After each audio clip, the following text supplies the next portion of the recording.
This is an interview with Gary Smith for Miss Whetstone's senior English class at Perry High School. This interview is part of an oral history of Vietnam called Project Vietnam.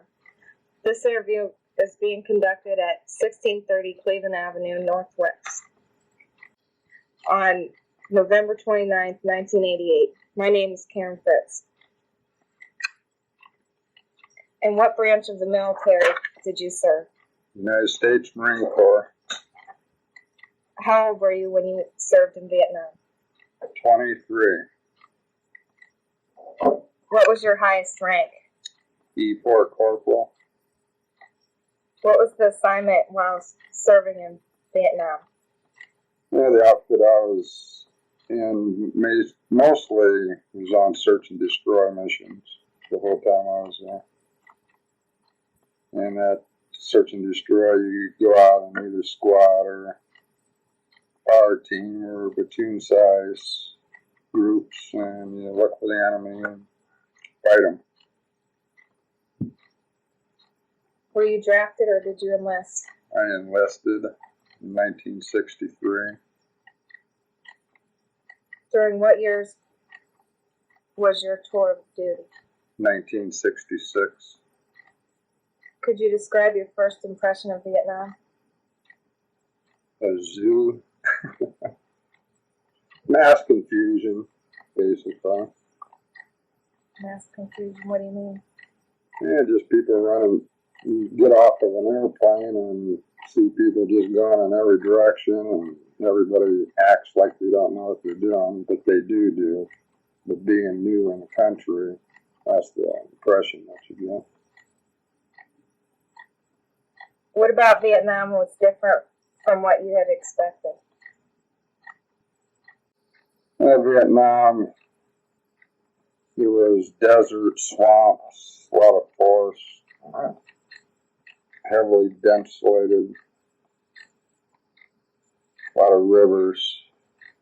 I didn't expect to see that when I got there.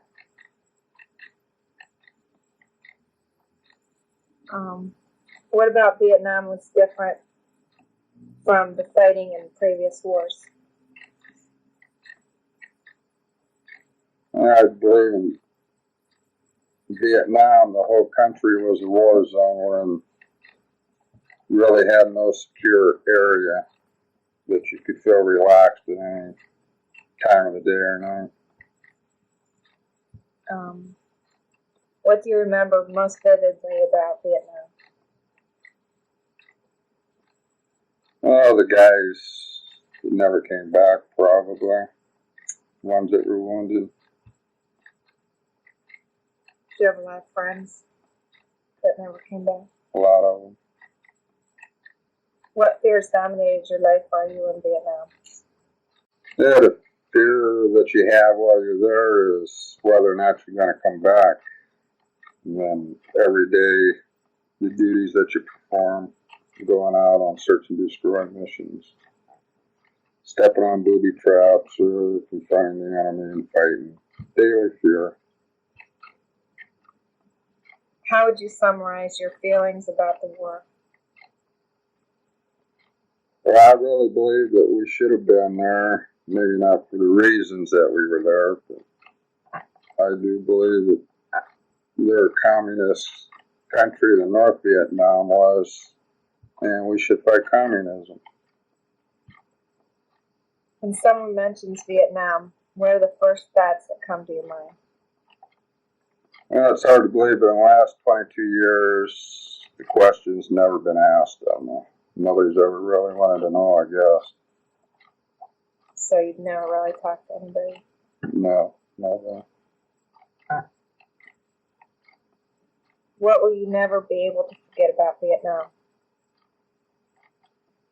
The ones that never came back, like I said before, the ones that were wounded for life, crippled. How did you change as a direct result of the war?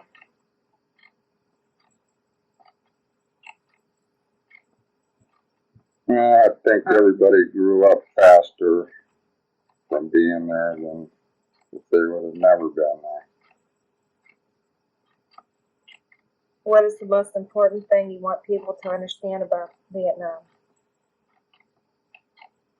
Really don't have no answer for that question. Have you ever been to the wall in Washington, D.C.? No, I haven't. I would like to go there someday, though. How are you treated by the American public when you return home? Well, I was treated decent. I never had any people speak badly about me being over there. Did the training you received in boot camp prepare you for the war? Not so much what we received in boot camp, but before we went there, we went to an installation for a week. We went through some training that would help us once we got there. So it helped you a lot? Yeah. What did you learn about yourself as a result of being involved in the war?